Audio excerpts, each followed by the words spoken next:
Bismillah.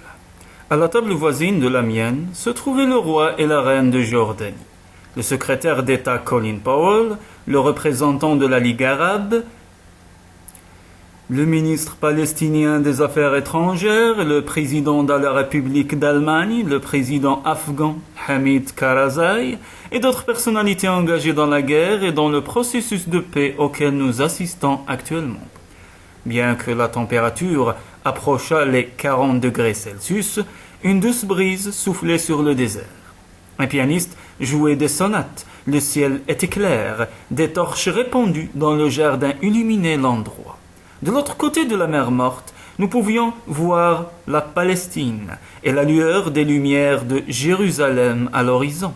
Tout paraissait en harmonie et en paix. Et soudain, je me suis rendu compte que ce moment, loin d'être une aberration de la réalité, était en vérité un rêve que nous faisions tous. Bien que mon pessimisme eût beaucoup augmenté au cours des derniers mois, si les gens parvenaient encore à se parler, rien n'était perdu. Plus tard, la reine Rania allait déclarer que le lieu de la rencontre avait été choisi pour son caractère symbolique. La mer Morte est le point le plus bas sur la Terre, en l'occurrence 401 mètres au-dessous du niveau de la mer. Pour aller plus profond encore, il faut plonger, mais alors, la salinité de l'eau force le corps à remonter à la surface. Et il en va ainsi du long et douloureux processus de paix au Moyen-Orient. On ne peut pas aller plus bas que l'état actuel. Si j'avais allumé la télévision ce jour-là, j'aurais appris la mort d'un colon juif et d'un jeune palestinien. Mais j'étais là, à ce dîner, avec l'étrange sensation que le calme de cette nuit pouvait s'étendre à toute la région, que les gens se remettraient à parler comme ils parlaient alors, l'utopie est possible. Les hommes ne peuvent pas s'enfoncer davantage. Si vous avez un jour l'occasion de vous rendre au Moyen-Orient, ne manquez pas de visiter la Jordanie, un pays merveilleux et accueillant, d'aller voir la mer Morte, de regarder la Palestine sur l'autre rive. Vous comprendrez que la paix est nécessaire et possible. Voici une partie du texte que j'ai écrit et lu au cours de l'événement, accompagné par une improvisation du général violoniste juif Ivry Gitlis. Paix ne veut pas dire le contraire de guerre. Nous pouvons avoir la paix dans le cœur même au milieu des batailles les plus féroces. Parce que nous luttons pour nos rêves, quand tous nos amis ont déjà perdu l'espoir, la paix du bon combat nous aide à aller de l'avant.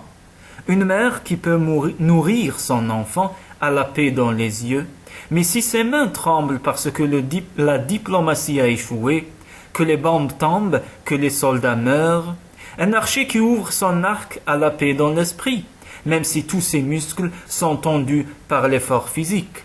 Par conséquent, pour les guerriers de la lumière, paix n'est pas l'opposé de guerre, car ils savent a. Distinguer ce qui est passager de ce qui est endurable. Ils peuvent lutter pour leurs rêves et pour leur survie, mais ils respectent les liens qui se sont développés avec le temps, la culture et la religion. B. Reconnaître que leurs adversaires ne sont pas nécessairement leurs ennemis. C. Être conscient que leurs actions auront les répercussions sur 5 générations futures et que ce seront leurs enfants et leurs petits-enfants qui bénéficieront des conséquences ou en souffriront. D. Se rappeler ce que dit le Yi King, la persévérance est favorable, mais sans confondre persévérance et insistance. Les batailles qui durent plus qu'il ne le faut finissent par détruire l'enthousiasme nécessaire à la reconstruction. Pour le guerrier de la lumière, il n'y a pas d'abstraction. Chaque occasion de se transformer est une occasion de transformer le monde. Pour le guerrier de la lumière, il n'y a pas non plus de pessimisme. Il rame contre la marée si c'est nécessaire. Quand il sera vieux et fatigué, il pourra dire à ses petits-enfants qu'il est venu au monde pour mieux comprendre son voisin et non pour condamner son frère.